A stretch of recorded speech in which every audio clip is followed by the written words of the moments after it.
السلام علیکم ورحمۃ اللہ تعالی وبرکاتہ۔ تو دوستو، کل ایک بھائی کا ہمارے پاس فون آیا اور انہوں نے کہا کہ ہر آدمی جو ہے کربلا کا ذکر کرتا ہے، امام حسین کا ذکر کرتا ہے، مگر کوئی یہ نہیں بتلا کر کے بتاتا کہ کربلا میں کیسے جنگ ہوئی، کربلا میں کیسے مرحلے گزرے۔ تو دوستو، وہ پورا واقعہ جو ہے مفتی سلمان اظہری صاحب کی زبانی آپ کی خدمت میں پیش کریں گے۔ چلیے دیر نہ کرتے ہوئے آپ جو ہے بیان سن لیجئے۔ کیسے آ گئے کہ اتنا بڑا سانحہ ہو گیا؟ میں آپ کو بتاؤں کہ حالات حضرت امیر معاویہ کے انتقال کے بعد سے خراب ہو گئے، بہت خراب، حالانکہ اس سے پہلے ہی خراب ہو گئے تھے۔ آپس میں جنگیں ہوئی، خانہ جنگیاں ہوئی، ایک دوسرے کی لڑائیاں ہوئی، میں ان سب کی طرف نہیں جاتا۔ مولا علی کرم اللہ وجہہ الکریم کی وفات کے بعد حضرت امیر معاویہ نے خلافت کا اعلان کیا، اور ان کی خلافت سن 40 ہجری سے لے کر 60 ہجری تک 20 سال تک چلی، اور 20 سال تک دمشق سے حضرت امیر معاویہ رضی اللہ تعالیٰ عنہ نے خلافت قائم کی، اور یہ چلتی رہی۔ اس دوران بہت سارے فتوحات بھی ہوئے، اسلامی سلطنتیں بڑھتی بھی رہی، ان کا انتقال ہوا۔ اب جو معاملہ خراب ہوا وہ یہاں سے ہوا کہ حضرت امیر معاویہ کا بیٹا یزید تھا، وہ تھے صحابی رسول، حضور صلی اللہ علیہ وسلم کے سالے بھی لگتے ہیں رشتے میں، حضور کی زوجہ ہیں حضرت ام حبیبہ رضی اللہ تعالیٰ عنہ، جو حضرت امیر معاویہ کی سگی بہن ہے، اسی لیے حضرت امیر معاویہ کو امت کا ماموں بھی کہا جاتا ہے۔ وہ ام المومنین حضرت ام حبیبہ کے سگے بھائی ہیں۔ امیر معاویہ کا جو بیٹا تھا وہ ناجار تھا، وہ صحیح آدمی نہیں تھا، فاسق و فاجر تھا۔ ہاں، یہ اور بات ہے کہ روایات یہ بتاتی ہیں کہ ان کی زندگی میں اس کا فسق و فجور ظاہر نہیں تھا۔ ان کی زندگی میں باپ جب تک تھے اس کی برائیاں، اس کی عیاشیاں ظاہر نہیں تھیں۔ جیسے ہی ان کا انتقال ہوا، تخت پر یزید بیٹھا، یزید جیسے ہی خلافت قائم کر لیا دمشق میں، اور ملک شام والوں نے سب بیعت کر لیا، یزید کو حاکم مان لیا، اس کو خلیفہ امیر المومنین تسلیم کر لیا۔ لیکن جو صحابہ تھے، بڑے صحابہ، انہیں معلوم تھا اس کے حالات خراب ہیں، یہ اچھا آدمی نہیں ہے۔ اس کا شراب پینا بھی ثابت تھا، اس کا نماز ترک کرنا بھی ثابت تھا، دن بھر اس کا بندروں سے اور جانوروں سے کھیلنا بھی ثابت تھا۔ یہ سب چیزیں جنہوں نے دیکھا ہے، کیا اسے اپنا حاکم تسلیم کر لیں گے؟ یہ ہمارا زمانہ نہیں ہے جو ہم کسی پاگل کو بھی حاکم تسلیم کر لیتے ہیں۔ ہاں، یا کسی ڈمرو بجانے والے کو بھی ہم بٹھا لیتے ہیں، گدھے کو بھی سر پہ بٹھا لیتے ہیں۔ یہ زمانہ نہیں تھا، وہ صحابہ کا زمانہ تھا، وہ تابعین کا زمانہ تھا۔ وہاں نماز ترک کرنے والے کو بھی حاکم نہیں بنایا جاتا۔ تو یہی معاملہ ہو گیا۔ یزید کی خلافت کا اعلان ہونے کے بعد صحابہ میں آپس میں یہ باتیں گردش کرنے لگ گئی کہ آخر اس کو کیسے تسلیم کیا جائے۔ اس وقت جو خلافت کے امیدوار تھے، جو اہل تھے، وہ اور بھی صحابہ تھے، جیسے مکہ مکرمہ میں حضرت عبداللہ بن زبیر رضی اللہ تعالیٰ، یہ حضرت زبیر کے بیٹے، حضرت ابوبکر صدیق کے نواسے، حضرت اسماء کے بیٹے حضرت عبداللہ، یہ مکہ میں تھے، وہ بھی خلافت کے اہل تھے۔ مدینہ طیبہ میں حضرت امام حسین رضی اللہ تعالیٰ عنہ تھے، اور حضرت عبداللہ ابن عمر بھی تھے، حضرت عبداللہ ابن عباس بھی تھے، حضرت عباس حضور کے چچا کے بیٹے۔ یہ بڑے صحابہ موجود تھے اس وقت۔ لیکن یزید نہ صحابی ہے، نہ حضور کی زندگی میں کبھی رہا ہے۔ حضور کی وفات کے 15 سال بعد تقریباً وہ پیدا ہوا ہے، 25 ہجری میں۔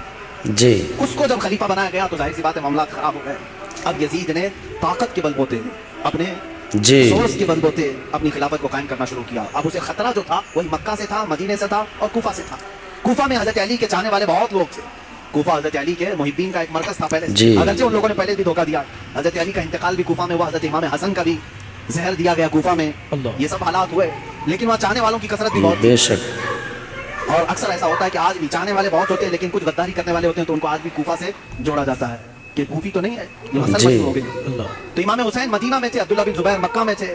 یہ ان جگہوں پر سے خطرہ لاحق تھا جس کو یزید کو، کہ اگر یہ لوگ بغاوت کر گئے، یہ لوگ اگر میری خلافت کو تسلیم نہیں کیے، تو ایک بہت بڑا طبقہ مسلمانوں کا ان کی طرف چلا جائے گا، اور پھر میری خلافت کو قائم کرنا بہت مشکل ہو جائے گا۔ اور اس کے جتنے مشیر تھے وہ سب کے سب عیاش قسم کے تھے۔ ایک بات یاد رکھیں، کبھی حاکم ڈینجر بنتا ہے تو اس کے مشیروں کی وجہ سے۔ مشورے دینے والے اگر بہت خطرناک ہوں تو حاکم بھی بہت خطرناک بن جاتا ہے، ایسے اکثر ہوا ہے۔ تو یزید کے جو مشیر تھے وہ سب ظالم تھے، مشورے بہت بھیانک قسم کے دیتے تھے۔ ان کے مشوروں کی وجہ سے ہی تو کربلا ہو گیا۔ یزید فوج کی فوج بھیجتا رہا۔ حسین اعظم اس وقت تک مدینہ طیبہ میں تھے، سیدنا امام علی مقام مدینہ طیبہ میں تھے، ان کا گھر مدینہ میں تھا، اہل بیت خاندان سب مدینہ میں رہ رہے تھے۔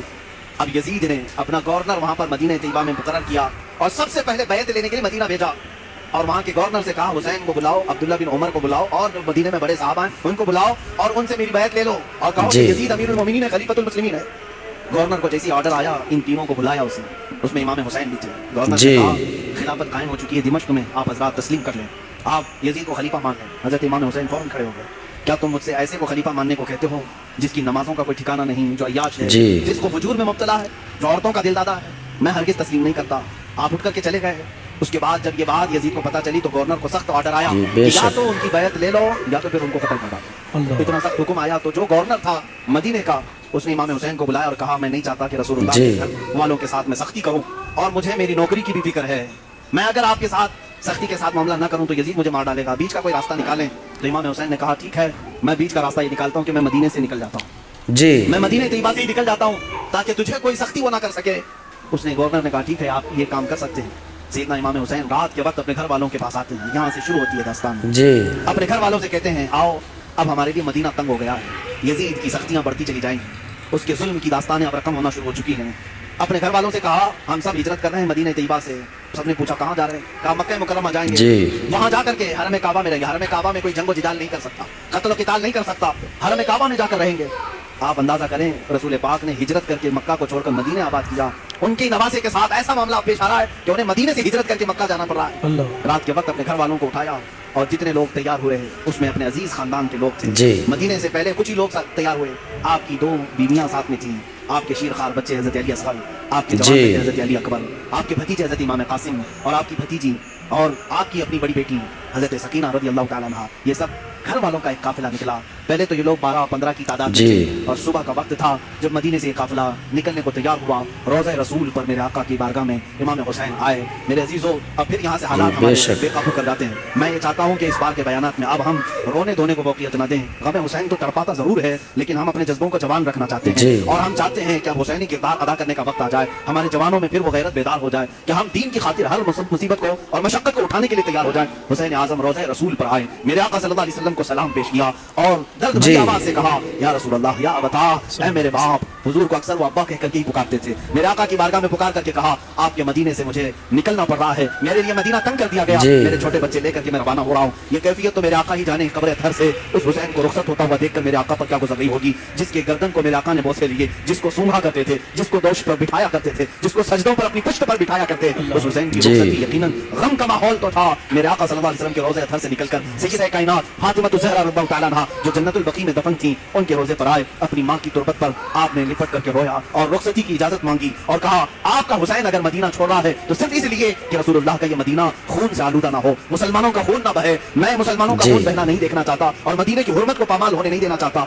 मुझे इजाजत दी जाए। हुसैन आज़म ने अपनी माँ से इजाजत ली, अपने छोटे बच्चों का काफिला लेकर निकल पड़े। मेरे अजीजों घर वालों का काफिला जब मदीना छोड़ रहा है क्या कैफियत होती है। हम जैसे निकम्मे, हम जैसे गुनहगार सिर्फ 7 दिन या 8 दिन के लिए उम्रे पर मदीने जाते हैं तो छोड़ने का दिल नहीं चाहता। मदीने से रुखसत होते हैं तो आंसुओं की कतारें लग जाती हैं। कभी हम रोजे को देखते हैं, कभी हम बस में आगे का सफर देख रहे होते हैं। मदीने की सरहदें निकलने तक दिल बार बार हिचकोले खाता रहता है कि मदीना छूट रहा है, मदीना छूट रहा है। हम तो तमन्ना ये लेकर के जाते हैं कि काश मदीने में मौत आ जाए, मेरे आका के कदमों में दफन होना नसीब हो जाए। लेकिन जब रुखसती का वक्त आता है पूछो हाजियों से क्या कैफियत होती है, उम्रा करने वालों से पूछो। मदीने से जब रुखसत होकर के आते हैं मैंने खुद देखा है हाजी कभी खंभों को पकड़ रो रहे होते हैं, कभी दरवाजों को पकड़कर, कभी चिमट करके और बोसे दे करके रुखसती ले रहे होते हैं। हुसैन आजम का क्या हाल होगा जिनका बचपना उस मदीने में गुजरा है, जिन्होंने रसूलुल्लाह को नमाजें पढ़ाते वहां देखा है, मेरे आका को अल्लाह की कुरान की आयतें सुनाता हुआ उन्होंने वहां देखा है, हदीसें मेरे आका की उन्होंने सुनी है, जिनका खेलना कूदना उस मदीने तैयबा में गुजरा है जहां मेरे आका सल्लल्लाहु अलैहि वसल्लम उनके घर आया करते, जिब्राइल उनके घर उतरा करते। ये सारी यादें छोड़ करके हुसैन आजम हिजरत कर रहे थे। मेरे अजीजों हिजरत मामूली चीज नहीं है, ये अल्फाज में बयान भी नहीं हो सकती। आप अपने घर बैठे हैं, अल्लाह आपके घरों को सलामत रखे। मैं जानता हूँ घर को छोड़ने की कैफियत क्या होती है। हम जब अपने घर छोड़कर दूसरी जगह खिदमत इस्लाम के लिए भी जा रहे होते हैं, मुझे याद है वो बात जब पढ़ने के लिए हम बचपन में मदरसे जा रहे होते तो पूरा सफर ट्रेन में रोते हुए जाते थे। कभी माँ की शक्ल सामने आती, कभी बाप की शक्ल, कभी दोस्त याद आते, कभी भाई याद आते। हम जाने के 1 महीने तक वहां रोते रहते थे। हमें मालूम है घर को छोड़ने की कैफियत क्या होती है। और वो हुसैन आजम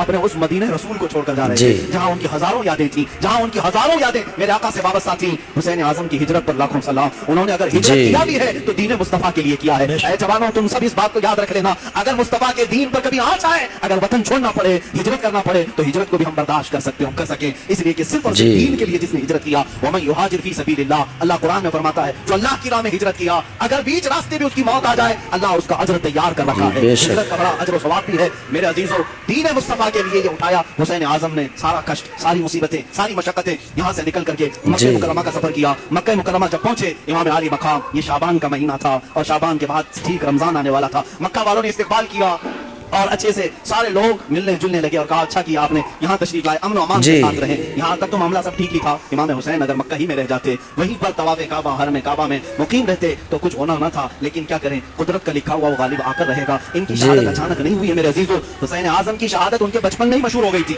हुजूर अकरम सल्लल्लाहु अलैहि वसल्लम उम्मे सलमा उम्मे सलमा अपनी ज़ौजा के पास एक शीशी में थोड़ी सी मिट्टी ला करके देते हैं और कहते हैं ए उम्मे सलमा, जिब्राइल मेरे पास आए थे और उन्होंने कहा या रसूल अल्लाह आपकी उम्मत आपके इस नवासे को एक जगह पर कत्ल कर देगी और खून बहा देगी। मैं रोने लगा तो जिब्राइल उस जगह की मिट्टी भी लाकर मुझे दे गए। उम्मे सलमा कहती हैं मेरे आका ने वो मिट्टी मुझे दी और कहा जिस दिन ये मिट्टी सुर्ख हो जाए समझ लेना ए उम्मे सलमा मेरा बेटा शहीद हो गया, मेरा नवासा शहीद हो गया। ये कब मेरे आका ने बशारत दी थी? जब हुसैन आजम की उम्र अभी 5 साल की थी। 5 साल की उम्र में उनकी शहादत की खबर मशहूर हो चुकी थी। फिर भी लोग कहते हैं हुजूर को पीठ पीछे का इल्म नहीं था जो अपने नवासे की 50 साल बाद होने वाली शहादत की खबर दे रहे हो। मेरे आका सल्लल्लाहु अलैहि वसल्लम गायब नबी हैं। आका कौनैन सल्लल्लाहु अलैहि वसल्लम ने फरमाया था और कुदरत का लिखा गालिबाना था। रमजान का महीना चल रहा था, बीच रमजान में कूफा वालों ने खत लिखना शुरू किया। ये कूफा शहर है क्या? ये सारा माजरा ये कूफा में आकर के अटकता है। कूफा वाले एक ऐसा शहर है जिसको तकरीबन 14 या 16 हिजरी में बसाया गया था और इन लोगों की फितरत में इस तरह ऐब निकालना या फौरन किसी का साथ छोड़ देना ये दगाबाजी पहले से रही और शायद आज तक भी रही। कूफी लोग इस तरह की दगाबाजियां करते रहे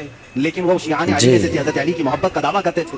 तो हजरत इमाम हुसैन का मदीने से हिजरत करके मक्का आना जैसे उनको पता चल गया कि इमाम हुसैन ने यजीद की बैत नहीं मानी तो कूफा वाले भी यजीद को नहीं मानते थे। उन्होंने कहा कि अच्छा हो गया हमारे ऊपर कोई इमाम नहीं है, हम खत लिख करके हुसैन आजम को यहाँ बुलाते हैं, कूफा में उनके हाथ पर बैत करके उनकी खिलाफत का ऐलान कर देंगे और फिर धीरे धीरे यजीद को भी खत्म कर देंगे और सारी जगहों पर एक ही खिलाफत कायम होगी और वो होगी हुसैन आजम की खिलाफत। कूफा वालों ने ये सोच करके खत लिखना शुरू किया और हजरत इमाम हुसैन को कहा हम आपके बाप के वफादार हैं, आपके बड़े भाई के वफादार हैं, आप तशरीफ ले आए। खत पहले 5-6 खत आए, आपने देखा और रखा, साहबा से मशवरा किया, सारे साहबा ने इनकार किया आप कूफा ना जाएं। आपके वालिद गिरामी वही इंतकाल किए, वही मारा गया आपके वालिद हजरत अली को और इमाम हसन को जहर देने वालों में भी वही लोग थे। अब आप ना जाएं तो मशवरा ऐसे ही होता रहा, टलता रहा, खत पे खत आते रहे। एक वक्त ऐसा है कि 56 खत एक साथ आए, बाद रिवायात में कई 100 खत आए जिसमें सब मोहरें थी, साइन थी, दस्तखत थे और उसमें आखिर में ये खत आ गया ऐ हुसैन आजम अगर आप नहीं आते और क़यामत के दिन हमसे सवाल हो गया कि तुमने यजीद जैसे फासिक को फाजिर की बैत क्यों की तो हम कूफा वाले कहेंगे ऐ अल्लाह हमने रसूलुल्लाह के नवासे को बुलाया था वो नहीं आए इसलिए हमने यजीद की बैत मान ली। हुसैन आजम को ये बात बहुत लग गई, कहा इन लोगों ने तो ऐसी बात रख दी है क़यामत के दिन अगर मौला मुझसे सवाल कर ले कि हुसैन तुम अहल थे खिलाफत के और लोग बुला भी रहे थे, तुमने उनको यजीद जैसे फासिक को फाजिर के हवाले छोड़कर मक्का में अमन और अमान क्यों ले लिया, तुम्हें जाना चाहिए था, मैं क्या जवाब दूंगा अल्लाह की बारगाह में। तो हज़रत हुसैन सारे लोगों के मशवरों को रखते हुए खुद उठ जाते हैं। ये रमजान भी खत्म हुआ, हज का मौसम करीब आ चुका था। इमाम हुसैन रज़ी अल्लाह ताला अन्हु ने कहा नहीं अब मैं कूफा जाता हूँ। फिर बाद में इसरार हुआ, मना होता रहा। फिर सहाबा की एक राय बीच में निकल आई, हजरत अब्दुल्लाह इब्न उमर, हजरत अब्दुल्लाह इब्न जुबैर रज़ी अल्लाह ताला अन्हुमा ने कहा ऐसा करें आपके जो मोहतमद हैं जो बहुत खास हैं उनको आप भेजें और अगर वो आपको कह दें कि यहाँ हालात ठीक है तो आप चले जाएं। तो इमाम हुसैन ने अपने भाई हजरत इमाम मुस्लिम बिन अकील रज़ियल्लाहु ताला जो आपके चचेरे भाई थे, हजरत इमाम हुसैन के चचेरे भाई थे, बड़े मोहतमद थे, सफर में हमेशा साथ रहते। अच्छा ये भी मैं बताऊं इमाम हुसैन जब मक्का आए तो अलग अलग इलाकों से सब हिजरत करके इस काफिले में शामिल हो गए थे। तब जाकर के ये काफिला 82 लोगों का हो गया था। जो 82 की तादाद आप सुनते हैं ये धीरे धीरे बीच बीच में मिलते आए। तो इमाम हुसैन ने हजरत इमाम मुस्लिम को भेजा कि आप जाएं कूफा और वहां जाकर के आप खत लिखें, अगर हालात सही होंगे तो मैं अपने काफिले को लेकर कूफा आ जाऊंगा। इमाम मुस्लिम निकले और जब वो रास्ते में गए तो कुछ लोगों से रास्ता पूछते हुए कूफा तक पहुंचे। मैं बहुत मुख्तसर से हालात बयान कर रहा हूँ मेरे अजीजों। इमाम मुस्लिम जब कूफा आए तो कूफा वालों ने बहुत शानदार इस्तकबाल किया, बड़ा शानदार इस्तकबाल किया और उसके बाद आपको गवर्नर हाउस में ले गए। वहां जाने के बाद नौमान बिन बशीर नाम से जो वहां गवर्नर थे उनको हटाया गया। इमाम मुस्लिम बिन अकील के हाथ में 12,000 कूफियों ने बैत किया। रोज सुबह शाम आपके इर्द गिर्द भीड़ लगी रहती थी, लोग चाहने वालों की कसरत थी। इमाम मुस्लिम ने देखा कूफा वाले सच्चे अकीदतमंद हैं, सच्ची मोहब्बत वाले हैं, तो इमाम हुसैन को उन्होंने खत लिख दिया सब अच्छे हैं आप तशरीफ ले आए। इमाम मुस्लिम बिन अकील ने जब ये हालात देखकर खत लिखा अचानक मामला पलट गया। कैसे? यजीद को खबर दी गई कि इमाम मुस्लिम वहां कूफा पहुंचे हैं हुसैन की तरफ से वकील बनकर और बैत ले रहे हैं तुम्हारे खिलाफ वो खिलाफत का ऐलान करने वाले हैं। यजीद ने पूछा क्या किया जाए, कहा गया उससे मशवरा देने वालों ने कहा नौमान बिन बशीर जो वहां के गवर्नर हैं वो नरम दिल हैं, या तो फिर वो खुद ही काम करा रहे होंगे, उनको हटाओ, एक सख्त किस्म के आदमी को वहां भेजो। पूछा गया कौन हो सकता है ऐसा सख्त आदमी, तो सारे लोगों ने उबैदुल्लाह इब्न जियाद का नाम लिया जो एक जानिया का बेटा था और बड़ा ही सख्त किस्म का आदमी था, रहम नाम की कोई चीज ही नहीं थी। इब्न जियाद ये बसरा में रहता था। यजीद ने उसको गवर्नर बनाकर कूफा भेजा। वो चोरी से कूफा में आया, गवर्नर हाउस में दाखिल हो गया। रात के वक्त आया, कूफा वालों को मालूम नहीं हुआ। अचानक आते ही उसने गवर्नर हाउस पर खड़े होकर ऐलान किया मैं खलीफतुल मुस्लिमीन यजीद की तरफ से गवर्नर बनकर के आया हूं, नौमान बिन बशीर भी नहीं, मुस्लिम बिन अकील भी नहीं, अब तुम सब के सब यजीद की बैत करो। सब लोग भड़क गए, बिफर गए, सब गवर्नर हाउस का इहाता किए। लेकिन चालाक अय्यार आदमी ने कूफा के मुअज़्ज़ज़ खानदानों में से कुछ लोगों को गिरफ्तार करके अपने गवर्नर हाउस में बंद किया था और 10-12 लोग ऐसे थे जिनको कैद करके रखा था। इमाम मुस्लिम के साथ 10,000 लोग आए, गवर्नर हाउस के अतराफ घेरा किया। तो मुस्लिम बिन अकील की इस कैफियत को देखकर उस इब्ने जियाद ने यहाँ पर जो मौजूद जो 12 लोग थे इनको छतों पर खड़ा किया और कहा तुम्हारे खानदानों को हटने का हुक्म दे दो, जो भी मुस्लिम बिन अकील के साथ हैं उनसे कह दो कि वो सब घर चले जाएं वरना मैं तुम सबका कत्ल कर दूंगा। वो डर गए, छत पर खड़े होकर अपने अपने खानदानों से कहने लगे तुम सबके सब छोड़ दो, चले जाओ, इब्ने जियाद सख्त आदमी है, यजीद की फौज आ सकती है, फला फला। उनकी बातों में आकर के खानदान बिखरते चले गए। इमाम मुस्लिम बिन अकील का साथ छोड़ने लगे। इतना होने के बाद कल की सुबह जो आती है इमाम मुस्लिम बिन अकील फजर की नमाज में हाजिर होते हैं तो देखा आपके पीछे आपके बच्चों के सिवा कोई नहीं, कूफा वाले कोई नहीं। ये वक्त का बड़ा अलमिया है जब किसी इमाम वक्त को छोड़ दिया जाता है। अजीज़ान गिरामी ये वक्त हमेशा आता रहता है और हमें बताता रहता है लोगों के छोड़ देने से दीन रुकता कभी नहीं है। अगर कूफा वाले धोखा किए थे इमाम मुस्लिम के साथ तो दीन खत्म कभी नहीं हुआ, धोखा किया और लानत क़यामत तक अपने सरों पर ले लिया, लेकिन दीन तो फलता फूलता ही रहा। आज भी मैं कहता हूँ दीन का काम अगर तुम करने के लिए खड़े हो गए, अगर किसी ने तुम्हारा साथ छोड़ दिया तो वो लानत का शिकार होगा, दीन तो कभी नहीं रुकेगा, तुम्हारे साथ दीन का नाम क़यामत तक रहेगा। अज़ीज़ान निगरामी, मैं वक्त की किल्लत की वजह से अब अपनी गुफ्तगू को खत्म करता हूँ, बाकी का वाकया कल अर्ज करूंगा। इमाम मुस्लिम बिन अकील रज़ी अल्लाह तआला अन्हु को तन्हा पा करके एक हानी बिन उरवा नाम से शख्स थे, वो बड़े मुअज़्ज़ज़ थे, उन्होंने पनाह दिया अपने घर में। इब्न ज़ियाद को खबर लगी तो हानी बिन उरवा 80 साल के थे, उनको बुलाया और गवर्नर हाउस में ऊपर से उन्हें ढकेल करके कत्ल कर दिया। जिन्होंने इमाम मुस्लिम बिन अकील को पनाह दिया था उनका कत्ल कर दिया। पूरे कूफा में बड़े बड़े लोगों का कत्ल करके लाशों को लटकाया। यही तो मॉब लिंचिंग की वीडियो जो की जाती है आज डराने के लिए, भय दिखाने के लिए, कि मुस्लिम बिन अकील के साथ यही किया गया था, बड़े बड़े सरदारों का कत्ल करके उनकी लाशों को लटका करके लोगों को डराया जाता था। देखो अगर तुम भी बाज नहीं आए यही हाल तुम्हारे साथ भी होगा, ऐसे ही लटकाई जाएगी लाशें। अज़ीज़ान निगरामी, जो हुसैनी होते हैं वो इस तरह की मॉब लिंचिंग से कभी डरते नहीं हैं, खौफ नहीं खाते हैं। आज भी यही किया जा रहा है, जगह जगह पर मुसलमानों को मार करके उनकी वीडियो वायरल की जाती है। खौफ ना खाना है मुसलमानों, जो मारे जाएंगे वो शहादत का मकाम पाएंगे इंशाअल्लाह, और जो जुल्मन कत्ल किए जाएंगे वो जामे शहादत नोश करेंगे, और बाकी रहने वाले खौफ अपने दिल से निकालें। अगर हमारे 1000 टुकड़े भी हो जाए तो इस्लाम के दरख्त को कोई आंच नहीं आ सकती। इसकी हिफाजत तो अल्लाह ने अपने जिम्मे करम। वो वक्त भी आया जब इमाम मुस्लिम बिन अकील को गिरफ्तार करके इब्न ज़ियाद ने गवर्नर हाउस में कत्ल कर दिया। इन्ना लिल्लाहि व इन्ना इलैहि राजिऊन। मैं वाक़े को बहुत मुख्तसर से अर्ज कर रहा हूँ। दूसरे दिन आपकी शहादत के बाद जो कूफा के हालात हुए वो बहुत खतरनाक हालात, सब इब्न ज़ियाद के हो गए, सब यजीद के हो गए। फिर इमाम हुसैन को खबर देने वाला कोई नहीं था, वो मजलूम इमाम, वो मेरे आका का सिब्त, वो रसूलुल्लाह के नवासे, उनको पता नहीं चला, लेकिन आप सफर के लिए निकल पड़े। पहला खत पा करके ही वो कूफा के लिए निकल पड़े थे, और बीच रास्ते में ही वो करबला का मैदान आता है। इंशाअल्लाह करबला के जो खूनी मनाजिर हैं वो कल अर्ज किए जाएंगे। अल्लाह अहले बैत की इन कुर्बानियों को कबूल फरमाए।